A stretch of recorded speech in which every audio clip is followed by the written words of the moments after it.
Vamos con el territorio negro de hoy, que vuelve sobre el 11M, porque a esta misma hora, más o menos hace exactamente 10 años, bueno, lo será mañana, que es día 11, un grupo de yihadistas de procedencias muy diversas, desde el hijo de una buena familia de Túnez a un delincuente curtido y casado con una española, ultimaban los preparativos de la peor matanza terrorista de nuestra historia. A primeras horas del 11 de marzo del 2004... morían 191 personas asesinadas por las bombas de ese grupo de islamistas, de los que 7 luego se suicidaron en Leganés el día 3 de abril, matando, por cierto, al subinspector del GEO, Francisco Javier Torronteras. Hoy Rendueles y Marlaska nos proponen hablar de lo ocurrido y de los protagonistas de aquellos días que acabaron con la vida de 192 personas y cambiaron para siempre la de cientos y cientos de personas más, entre ellas por sus familias, sus amigos. Escuchen esto, por favor.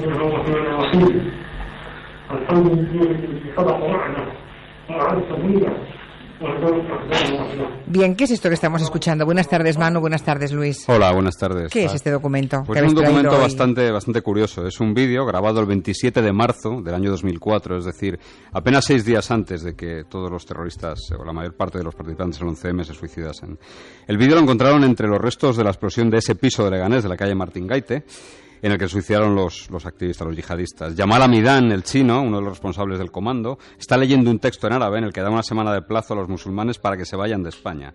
Tras estos 7 días de tregua, dice, le habían reclamado líderes yihadistas de todo el mundo, volverían a matar. Y a su lado, en el vídeo, aparecen los hermanos Rachid y Mohamed Oulat Akcha. En la grabación, los 3 terroristas llevan explosivos, algunos en un chaleco y otro en la cintura, y uno de ellos, Rachid, lleva una metralleta. Los gritos que se oyen al final, la confusión que se oye al final, son los gritos de pánico de los 3 asesinos, porque se escucha una pequeña explosión y lo que había pasado sencillamente era que había estallado una bombilla del piso de Leganés, pero los 3 terroristas y 4 más que se suicidaron allí pensaron que había explotado parte de la dinamita que tenían en el piso, ¿no? Ya.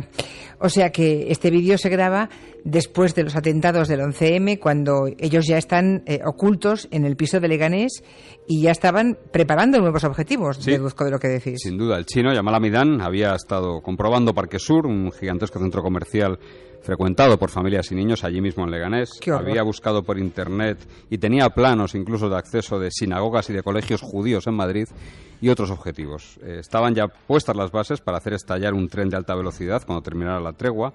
Tenían mucha más dinamita de la que gastaron en los atentados y la intención de causar muchísimo más muertes, ¿no?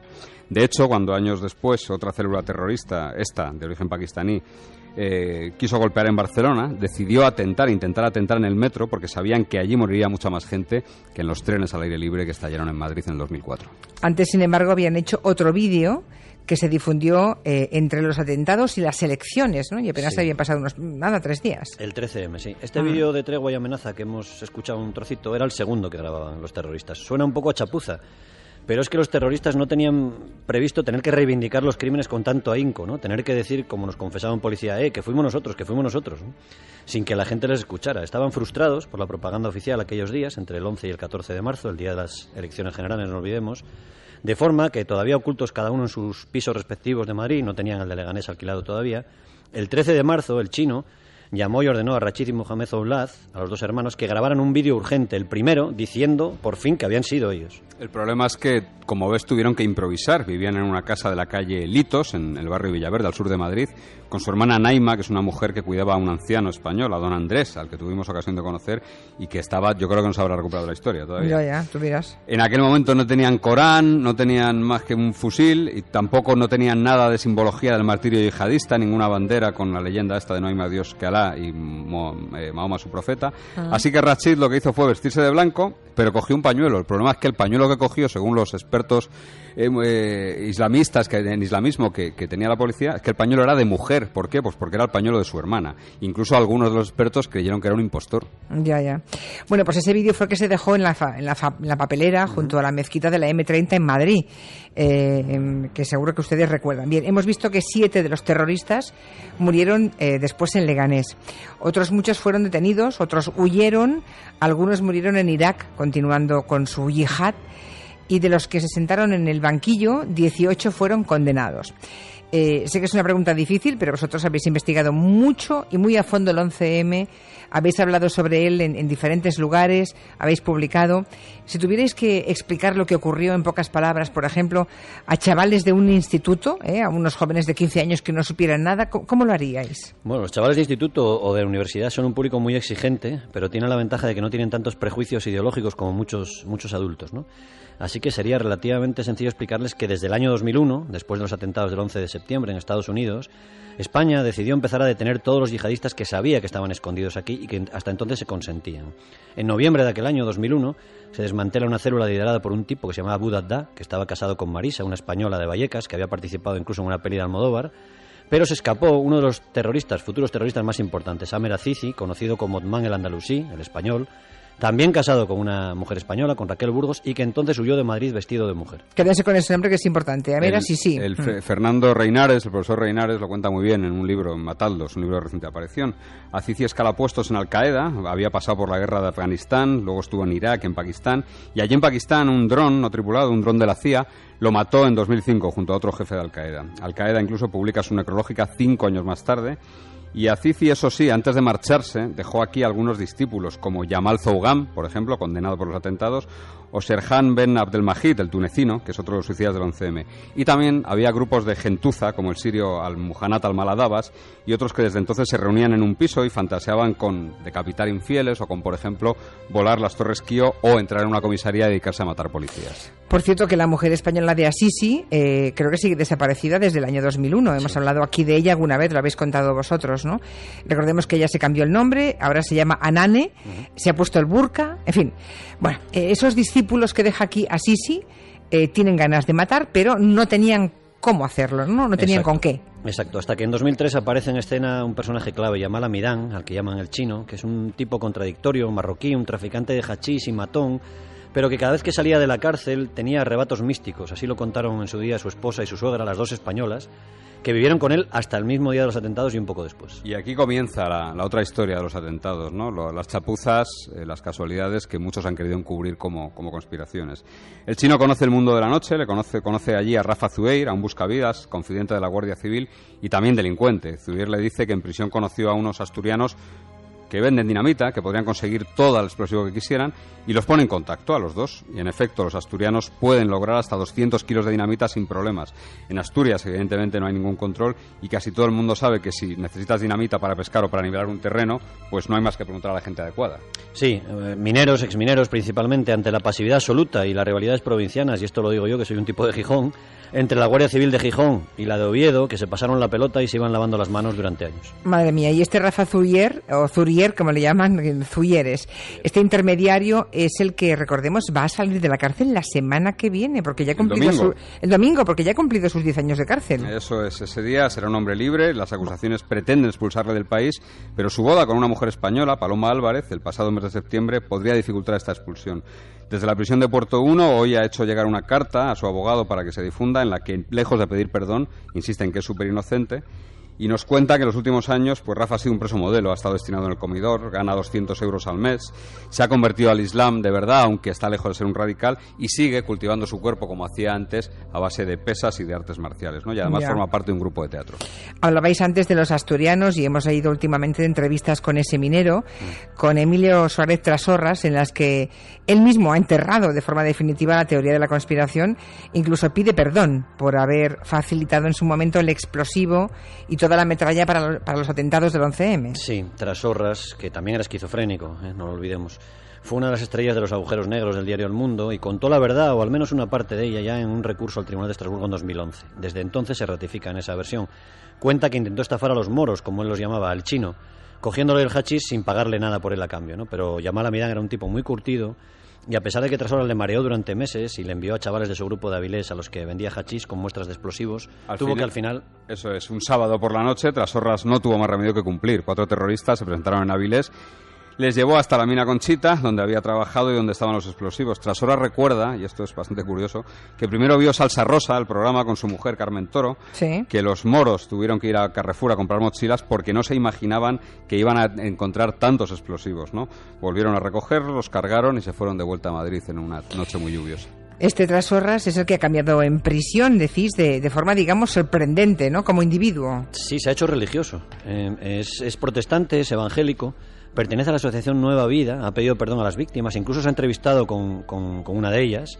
Ahora está en la cárcel del Dueso, en Cantabria, y ahí escribe relatos de ficción. Ha ganado incluso el segundo premio del concurso de una fundación que se llama Mafre Guanarteme, con un relato que se llama Gritó.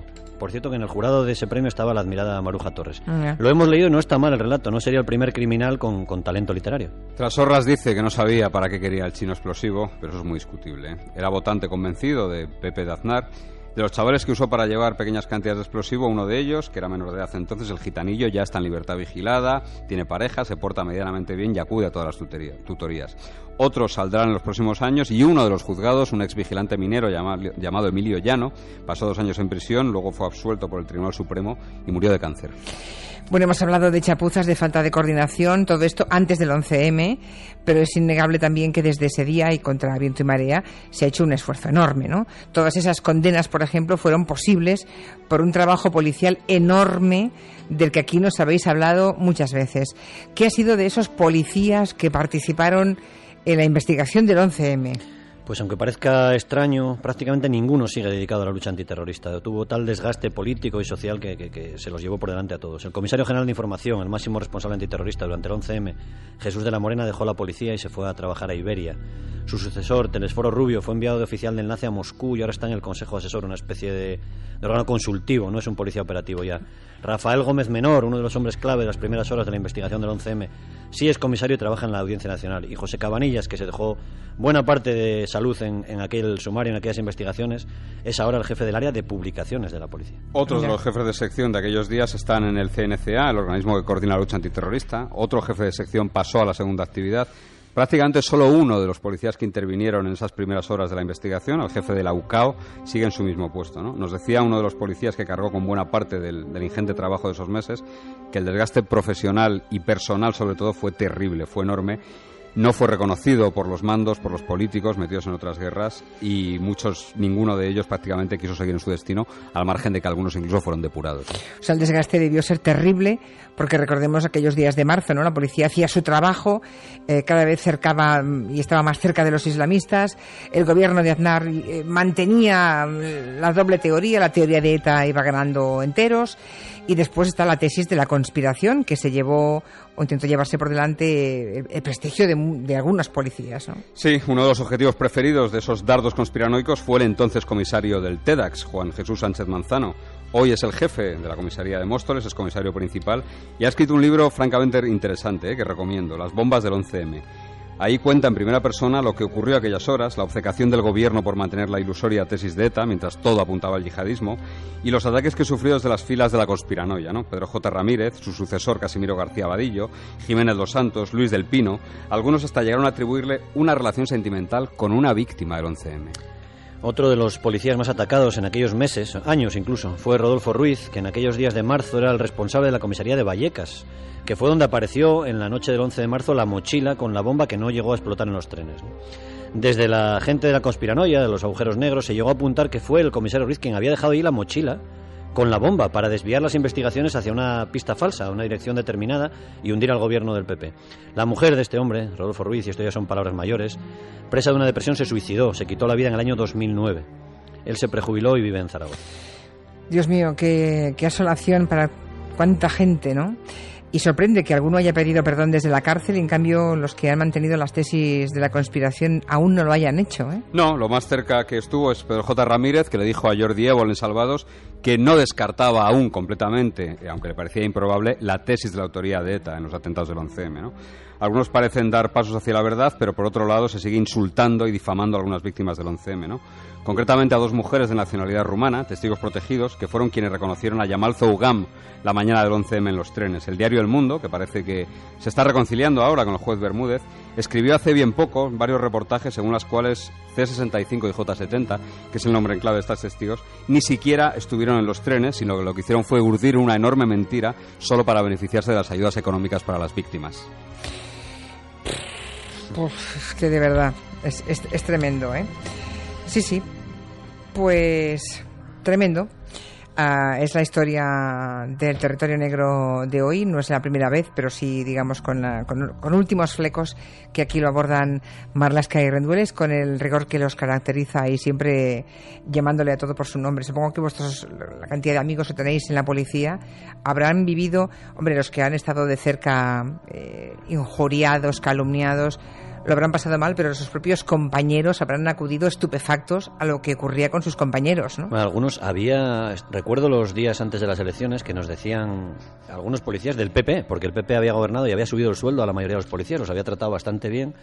Nos decían, no sé lo que pasa, les hemos llamado y les hemos dicho que son moros, que os equivocáis, ¿no? ¿Recuerdas, mano? Y ni ellos mismos entendían el camino que se llevaba entre el 11 y el 14 de... Y como anécdota, cuando ya toma posesión el gobierno de Zapatero y Alonso, fue el primer ministro del Interior, se presenta allí a la Comisaría General de Información, un comisario bastante socarrón le dice, y no te olvides que ustedes están aquí gracias a nuestro trabajo. Sí, efectivamente. Es que una cosa no quita la otra, claro, efectivamente. Gracias a los dos, de verdad, por vuestro rigor. Gracias y buenas tardes. Gracias. Si se han perdido parte de este documento de Territorio Negro, pueden, a través del podcast, volver a escucharlo cuando lo deseen. Enseguida estamos con Juan Scaliter, no se lo pierdan, hablando de divulgación científica. De 4 a 7 en Onda Cero.